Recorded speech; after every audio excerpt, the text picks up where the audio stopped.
भिक्षु अहिंसक भिक्षाटन के लिए निकले हुए थे। सुनसान वन मार्ग में कराहने की आवाज आती थी। आगे बैलगाड़ी में प्रसव पीड़ा से एक स्त्री जूझ रही थी। परिवार के लोग निकट थे। वैद्य के पास ले जाते हुए अचानक इस स्त्री की स्थिति बिगड़ने लगी। उसकी असह्य पीड़ा अहिंसक को विचलित कर रही थी। वे भागते हुए वापस जेतवन पहुंचे और तथागत को सब बात बताई। तथागत बोले, अहिंसक, उस स्त्री के पास जाओ और कहना, मैंने जब से जन्म लिया जानबूझकर किसी का हृदय नहीं दुखाया। किसी ने मुझसे सहायता मांगी तो मैंने यथासंभव सहायता की। मैंने कभी कोई अच्छा कर्म किया हो तो वो सद्भावनापूर्ण कर्म तरंग के रूप में तुम्हारी पीड़ा के स्थान पर एकत्रित हो और तुम्हें कष्ट मुक्त करे। पर ये तो असत्य है तथागत, मैंने तो लोगों को अनेक कष्ट दिए हैं, अहिंसक ने चिंतित होकर कहा। तब अहिंसक, तुम कहना कि जब से भिक्षु रूप में मेरा पुनर्जन्म हुआ तब से, तथागत बोले। अहिंसक भागते हुए बैलगाड़ी तक पहुंचे और पूरे प्राण से तथागत के वचन को दोहराया। कुछ ही देर में वो स्त्री पीड़ा मुक्त हो गई। यही भिक्षु अहिंसक बुद्ध से मिलने के पहले अंगुलीमाल के नाम से जाना जाने वाला शैतान था, जो लोगों की अंगुलियां काटकर अंगुलीमाला पहनता था। अंगुलीमाल का साधु अहिंसक होना ही ऊर्जा रूपांतरण की प्रक्रिया है। कथा सत्य ना हो तो भी सांकेतिक रूप से सद्भाव के बल की संस्तुति करती है। एक बर्फीली दोपहर नॉर्थ सिक्किम के पहाड़ों में एक कप चाय की साझेदारी करते हुए ज़ेन साधक यशेतु के साथ इस कथा पर मनन हुआ था। अहिंसक की ऊर्जा रूपांतरण की कथा से होते हुए हम सितारों, आकाशगंगा और ब्लैक होल की प्रकृति तक पहुंचे। फिर पशुवृत्ति, वन और जनजीवन की कुछ बातें हुई। ठीक उसी सांझ मुझ पर हंसी का ऐसा अप्रत्याशित दौरा पड़ा कि यूं लगता था मानो आंखों में जमा सारा जल घाटियों में बह निकलेगा। उस हंसी को रोक पाना मेरे लिए असंभव था और उस हंसी का संक्रमण इतना तीव्र था कि साथ के सभी लोग लपेटे में आ गए। एक सुदीर्घ सामूहिक हंसी का ऐसा झरना झरता रहा जिसमें सब स्नान कर रहे थे। थोड़ी देर बाद दोनों हाथों से पेट पकड़े मैं बाहर सीढ़ियों पे आके बैठ गई। सड़क पर गुजरते सीधे सरल पहाड़ी लोग भी मुझे देख के संक्रमित हो गए। होटल की लॉबी से लेकर सड़क तक हंसी ऐसी बिखरी हुई थी जैसे स्वच्छ रात्रि में तारे बिखरे रहते हैं। कहीं कोई सीमा ही नहीं थी। इधर मैं हंस हंस कर दोहरी हुई जा रही थी, मगर शरीर फूल की भांति हल्का लग रहा था। कारण अब स्मृति में नहीं कि किस बात ने मेरे भीतर के उस निर्झर को उकसाया, मगर हृदय में ऐसे स्थान की पहली बार निर्मित हुई जहाँ सब कुछ पानीदार और निर्भर था।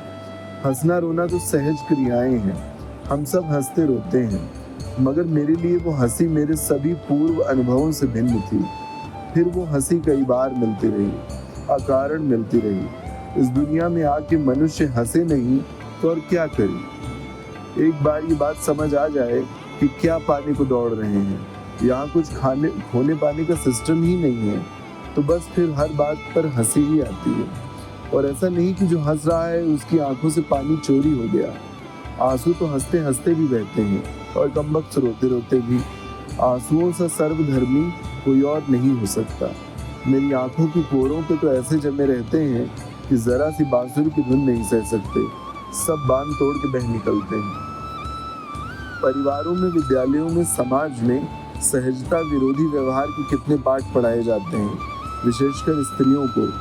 आत्मनियंत्रण विश्व भर के समाजों का अनिवार्य पाठ्यक्रम है।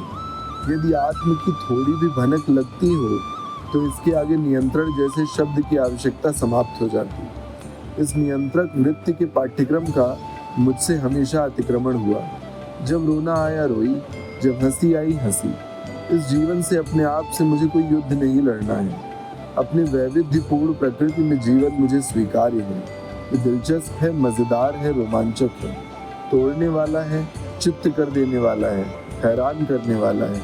इससे लड़े कि इसके परतदार सत्य की ढूंढ में रमे। समाज की प्रतिक्रियाओं के संदर्भ में एक मजे की बात मित्र ने कही कि वे क्या सोचेंगे यदि हम भी यही सोचें तो फिर वे क्या सोचेंगे?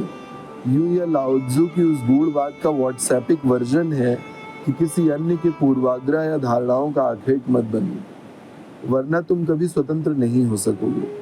मुझसे कोई पूछे कि मुझे जीवन में क्या पाना है, तो मैं कहूँगी बिना किसी व्यावहारिक दबाव के हंसी और रुलाई वाले तरल क्षणों को बार बार पाना है, पाते ही चले जाना है। वास्तव में इन क्षणों को पाकर पकड़ा नहीं जा सकता, केवल अपनी तैयारी की जा सकती है कि हम इस आंतरिक दशा को अर्जित करें। मेरे जीवन में गहरी खिन्नता का एक लंबा अध्याय है, जिसके हर पन्ने में कभी लहूलुहान मन रिश्ता था। परम उचाट के उन दिनों में मेरे कुछ उतने ही पक्के दोस्त थे जितनी पक्की मेरी खिन्नता थी। लंबी और सघन प्रक्रियाओं में स्वयं को झोंक के मैं उन आत्महंता पीड़ाओं से बाहर आ पाई थी। बाह्यता छटने लगी, एकांतिकता में रस मिलने लगा। इधर मैं कुछ शांत और संतुलित होने लगी, उधर मित्र नदारद।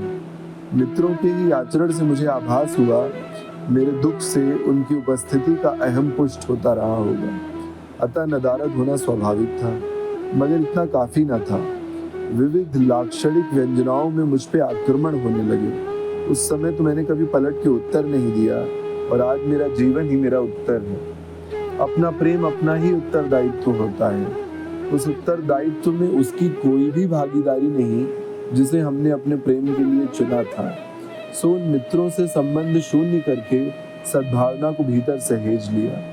कुछ समय भीतर शिकायत रही, फिर इस शिकायत से भी बाहर आना होता है और अपने ऊपर किसी तरह के दबाव से मुक्त होना होता है। हर मनुष्य अपनी गति के लिए उत्तरदायी है। जिनसे पीड़ा मिली, वास्तव में वे मित्र नहीं जानते कि मैं अपने जीवन में उनका कल्याण मित्र की तरह सम्मान करती हूँ। एक तरफ जीवन की समझ समृद्ध करने वाले कल्याण मित्र मिले थे, तो दूसरी तरफ ऐसा परिवार, साथी और कुछ प्रेम करने वाले कि जिनका होना ही जीवन के प्रति कृतज्ञ बना देता है। ज़ेन में कहते हैं कि जीवन में मित्र व शत्रु नहीं होते, केवल शिक्षक होते हैं। मैं उन चंद सौभाग्यशालियों में हूँ जिसे शिक्षकों की कभी कमी नहीं रही। अदृश्य घाटियों में बरसों तलक मैं न जाने किसे पुकारती रही। प्रतिध्वनियां दृश्य रूप धरकर मुझ तक लौटती रही। सतत परिवर्तन और मुक्तिगामी मार्ग की अनगिनत कथाएं हैं। कितने सारे संदर्भहीन आकस्मिक प्रसंग हैं, कितनी उथल पुथल मचाने वाली घटनाएं हैं, कितनी सघन प्रक्रियाएं हैं, और सबसे बढ़कर जीवन की गरिमा है जिसकी धूप में एक मनुष्य की परछाई बनती है। एक मोटे उपन्यास में भी बांधना चाहूं तो ये सब समाहित नहीं हो सकता। कविता में भी पूरी नदी कहाँ अट पाती है, केवल जल के थोड़े छींटे पड़ते हैं। बुद्ध को मैं ऊर्जा रूपांतरण का वैज्ञानिक कहती हूँ। इस कार्य के लिए उनके पास अनेक युक्तियां मिलती हैं। इधर महर्षि रमण का भी स्मरण होता है। रमण के बारे में हमारे मौलश्री वाले बागी बाबा कहते हैं कि वे इतने सरल रहे जैसे कोई बच्चा हो। इतनी पारदर्शिता और सादगी कि उनके सामने सहज ही समर्पण घट जाए। इसमें समर्पित होने वाले की कोई महिमा नहीं, बल्कि ये रमण की सहजता का प्रभाव है कि उनकी उपस्थिति में रूपांतरण अनायास घटता है। मगर बुद्ध तो फिर बुद्ध हैं। वे तर्कसंगत हैं, कुछ तिकड़म लगा के उपचार करते हैं। एक बार 10वीं जमात के मानस ने मुझसे सिल्विया प्लाथ की मृत्यु का कारण पूछा था।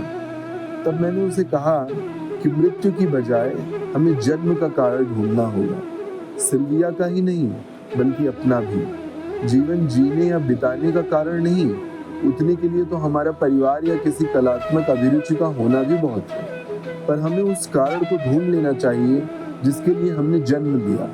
इस पृथ्वी ग्रह पर तो एक नदी का जन्म भी अकारण नहीं होता, फिर हम भला कैसे यूं ही चले आए होंगे।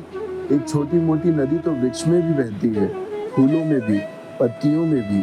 हम तो फिर भी मनुष्य हैं। उस नदी के जल से विद्युत उत्पन्न कर लेना और जीवन रोशन करना भी ऊर्जा रूपांतरण की ही विधि है। इस पर लिख रही हूँ तो अवसाद की थोड़ी बात कर ली जाए। पीछे के कुछ दिनों में मैंने कई लोगों से ये सुना कि अवसाद ठीक भी हो जाता है। तब मैं ये कहूँगी कि उनसे अवसाद को बूझने और जूझने में कुछ भूल हुई है। अवसाद जीवन में व्यर्थता बोध से पैदा होता है। एक बार निस्सारता को जान चुकने के बाद क्या कोई फिर अनजान बन सकता है? संभव नहीं है। दवाई गोली के असर से न्यूरॉन्स की कबड्डी को कुछ दिनों के लिए रोका जा सकता है, मगर हमेशा के लिए नहीं। इसे समझ लेना होगा कि अवसाद की प्रकृति प्रेम की तरह ही है, वो आता भर है, जाता नहीं। तब क्या किया जाए? स्मरण किया जाए कि ये संसार भले व्यर्थ है, मगर इसमें घटित एक घटना, एक वस्तु, एक भी भाव निरर्थक नहीं है। अंगुलीमाल जैसे हत्यारे को भी प्रकृति ने व्यर्थ नहीं जाने दिया। गोली दवाइयों का काम इतना है कि वे थोड़ा संतुलित कर दें, उसके आगे का काम तो मनुष्य को ही करना है। फिर होता ये है कि मनुष्य सत्य को स्वीकार करने के लिए तैयार हो जाता है। अब जब व्यर्थता समझ आ गई, तब रोने को बचा क्या? तब वो बेलौस हंसी उतरती है, तब वो अवसाद ही रूपांतरित होकर प्रसाद बन जाता है। परिस्थितियां थोड़ी बदल गई कि अवसाद ठीक हो जाएगा, लेकिन आप बदल गए। चाहे इसे अवसाद का ठीक होना कहें, चाहे कॉन्शियसनेस शिफ्ट कह लें, अपनी ये सीमित अवधारणाओं को तोड़ के अगले आयाम तक सतत विकसित और परिष्कृत होने की प्रक्रिया। मैंने ये जाना कि अवसाद मनुष्य को जगाने के लिए ही घटता है, मगर अपने चारों ओर देखती हूँ कि वो गोलियां खाकर सोते हुए बीता जा रहा है। गोलियों से थोड़ा ठीक हुआ, फिर वापस वही, फिर थोड़ा ठीक हुआ, फिर वापस वही। ये दुष्चक्र चलता रहता है जब तक मनुष्य इस पैटर्न को तोड़ने के लिए तैयार नहीं हो जाए। न प्रेम का लक्ष्य ब्याह कर बच्चे पैदा करना है, न अवसाद की नियति कलाओं में खप जाने भर की है। दोनों का एक ही काम है, जगाना। फिर जागने के बाद थोड़ा चलना होगा, अनेक व्यर्थताओं की गठरी को उतार के नीचे रखना होगा ताकि यात्रा भारहीन हो। अब जाग भी गए तो कहाँ चल दें?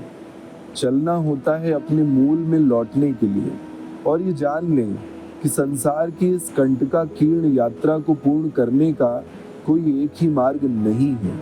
ज़ेन जीवन में एक प्रसिद्ध कहावत है, जहाँ हो वही मार्ग है। विद्यार्थी पूछते हैं आगे क्या करें, किस राह चलें? उनसे कहती हूँ, जो तुम्हारे स्वभाव के अनुरूप हो, जैसा तुम्हें जचे। पिछले सत्र में 10वीं कक्षा के ही अनन्य ने कहा, विकल्प ढेरों हैं, मन भी रह रहे कि यहाँ से वहाँ डोल जाता है, कैसे निर्णय ले, फिर अंत क्या है?